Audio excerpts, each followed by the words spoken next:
Asibuyele emuva phansi ngokuhlukumeza insango babebhema kahle omkhulu maybe kanye ngonyaka ugqoka ibheshu nembadada ngidi isiko lami phela amasule bedume ngokuhloniphana nokuphana sahlephulelana inyoni noma kuyijiyane.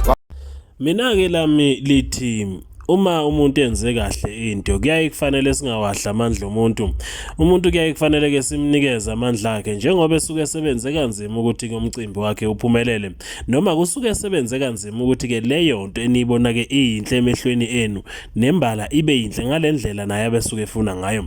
Makashayela ihlombe uKhuzani umfoka Mpungose ngomgcaco ke wakhe ke benonkosikazi wakhe kulamathenjwa. Umgcaco kube mhle kakhulu njengoba ke bebonakala ke lezi intombi bezikade ke noma ke laba abasemzini abekade ke bekhapheka ulamathenjwa beshaya kumgcaco noma nje ke lapha kumdanso kwaseSwazini la khona ke bezocaciselana. Kubonakele kuKhuzani encumile kwashamaXhosa noma ke jabulile kubonakala futhi ukuthi ke yonke into inhle kakhulu nasemehlweni nayo wonke umuntu.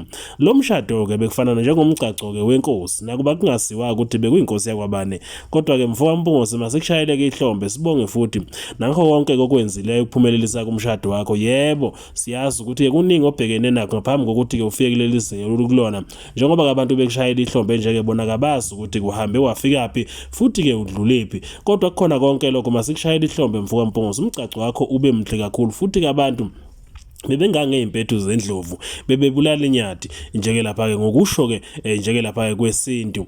Lapha ke sikulandela kuKhuzani umfoka Mpungose evumisa ke iviyo ke bakithi ke vumisa kumphakathi wonke obukade uphumile kusemandaba ewuvumisa amadoda ngaleso sikhathi ke wayesegiya ke giyela kunkosikazi wakhe. Phela angithi uma ngabe kumbona enza nje osuke esegiya ke sejabulela ukuthi ke phela nanga unkosikazi wami usefikile emagcekeni obaba mkhulu nanga unkosikazi wami usekhona bakithi sengibizwa ngoba Mpungose.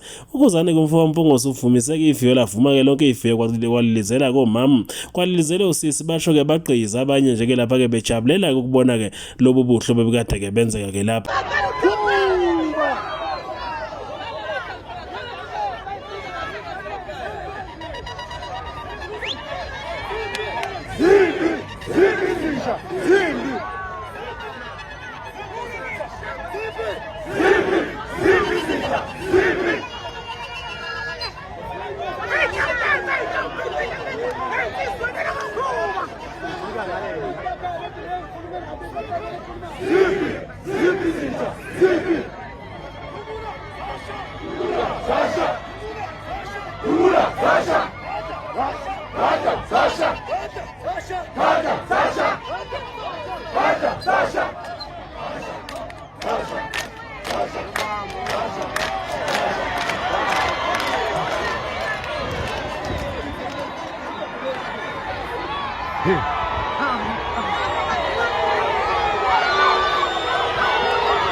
Uthe angaqeda umfoka Mpungose ukuvumisa iviyo wabeke senanela ke sigcaweni eyojoyina kunkosikazi wakhe obesevele seqalile ke esegiya njeke lapha ke sigcaweni esesina ke sigcaweni nokade sekukhombisa ukuthi ke nembala usevumile ukuthi kusengenele emagcekeni kwaMpungose.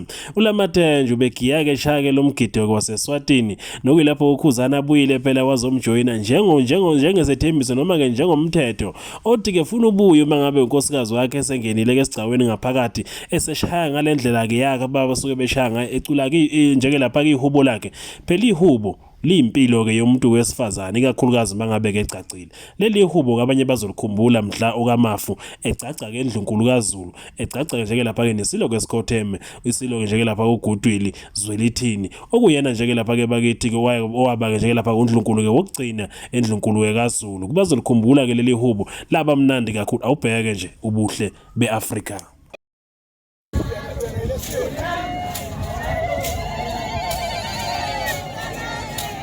Guys, back. Afo.